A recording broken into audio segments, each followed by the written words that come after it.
Balayage Pamali relies on something called a flexion moment imparted to the neck to do damage.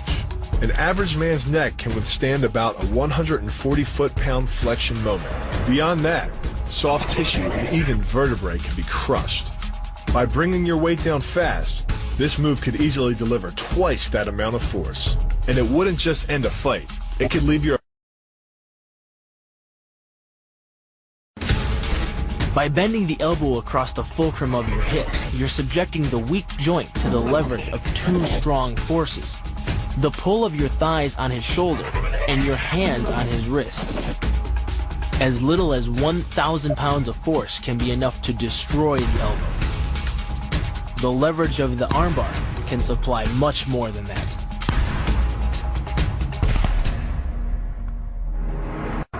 You use the strength of your legs to maintain your dominant position while you secure the choke. Just a few pounds of pressure on the collar of his gi is enough to reduce the blood flow to the brain to a trickle and end the match. Hold this move for 10 seconds and the fighter will black out. Hold it just a bit longer and he's dead. The sacrifice throw is a simple lesson in conservation of energy. The stronger the opponent attacks, the further he gets thrown. It works like a catapult, where your opponent's momentum supplies the counterweight.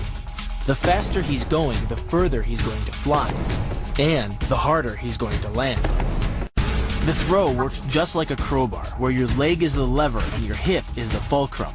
The trick is positioning your body in just the right place. If you're just an inch off the placement of your thigh and hip, the amount of energy needed to throw an opponent can more than double, but performed correctly, Uchimata requires almost no energy, yet it can deliver up to 5,000 pounds of force. If it weren't for the mat, a throw like Uchimata would be enough to cause serious injury or even paralysis. Because it swings through such a wide arc, the wrist is moving at speeds of up to 43 miles per hour. And since the radius doesn't deflect or compress nearly as much as a fist, it can deliver a staggering blow, like being hit with an axe handle or a baseball bat. To demonstrate the power of the Kote Uchi, Shinjo-sensei did something incredible. I'm gonna go over there.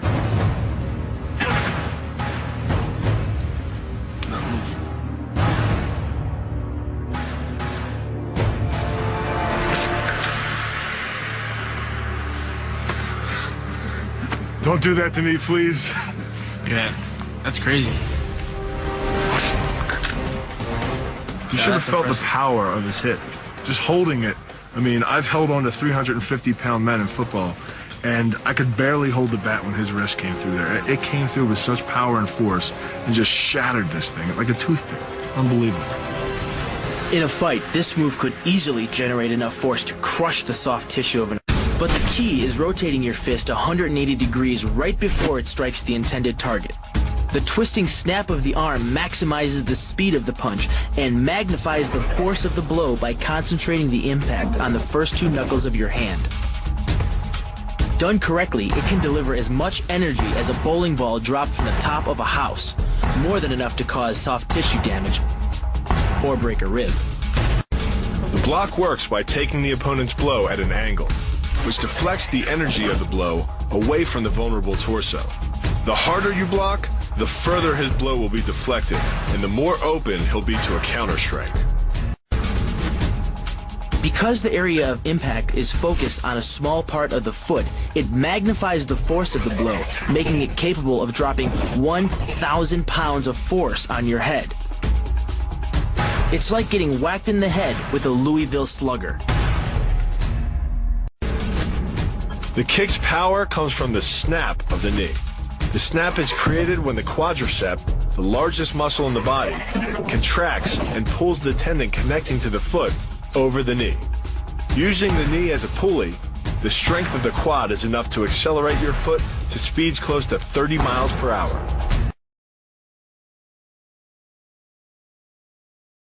This kick is all about speed. The further the foot travels, the greater its acceleration, and the more dangerous a weapon it becomes. Powered by the muscles of the hip flexor and the quadriceps, by the time your foot reaches your opponent's throat, it's traveling nearly 40 miles per hour. That type of speed yields over 1,000 pounds of force, enough to puncture the Adam's apple and crush your windpipe. The power of the takedown is derived from the simple mechanical advantage you hold over your opponent. By wrapping up his striking leg at the upper thigh, you've placed your opponent in what's called conditional stability. If he remains stationary, he could technically maintain his balance indefinitely. But by driving him backward and initiating a sweep of his other leg, you've added two destabilizing factors, and the loose center of gravity simply cannot hold. The key to this synergy of speed and power is punch technique, punch location, and punch frequency. With your elbows tucked in behind your fist, the energy of each punch is maximized. And because the punch is delivered to your opponent's core along a center line, the more directly that force is transmitted to his body. The effect is similar to that of continually slamming a battering ram against a door. No matter how strong, it can only sustain so many blows before it collapses. During the disarm is basically a judo wrist lock and uses many of the same principles. By pulling your attacker forward as you turn, he loses his balance, giving you control of his wrist. The barrel of the gun then becomes a lever, allowing you to take the gun. Because you are using the muscles of your torso, which can deliver up to 10 times more force than the muscles of the wrist, the disarm works against an opponent who is much stronger than you. Doing the 360 defense requires you keep your body in motion at all times, using your arms to defend different angles of attack. The key is keeping your arms at an oblique angle with your hands open and straight so that you don't take any blows straight on. Each is deflected down the angle of your forearm, which reduces its impact. Because you don't have time to cock your arm in a surprise attack, bursting's effectiveness doesn't come from the rotational power of the torso. Instead, it's driven by the legs, which hurl you forward into your opponent. Both the block and the strike land with 300 pounds of force, more than enough to collapse the windpipe or fracture the delicate bones of the face.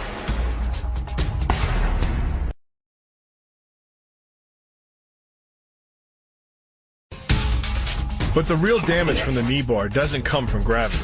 It comes from leverage. Once the knee is locked, your hips act like a fulcrum, and his leg acts like a lever, multiplying any force you apply. So even though the ligaments and tendons around the knee can sustain 1,700 newtons of force, the knee bar can load a lot more than that, enough to completely destroy the joint. By taking control of your opponent's leg, you turn his hip into a pivot point. And there are two forces being imparted about the pivot point, one by the arm above and one by the sweep below. These forces act as a couple, resulting in your opponent's rotation that slams him right to the deck.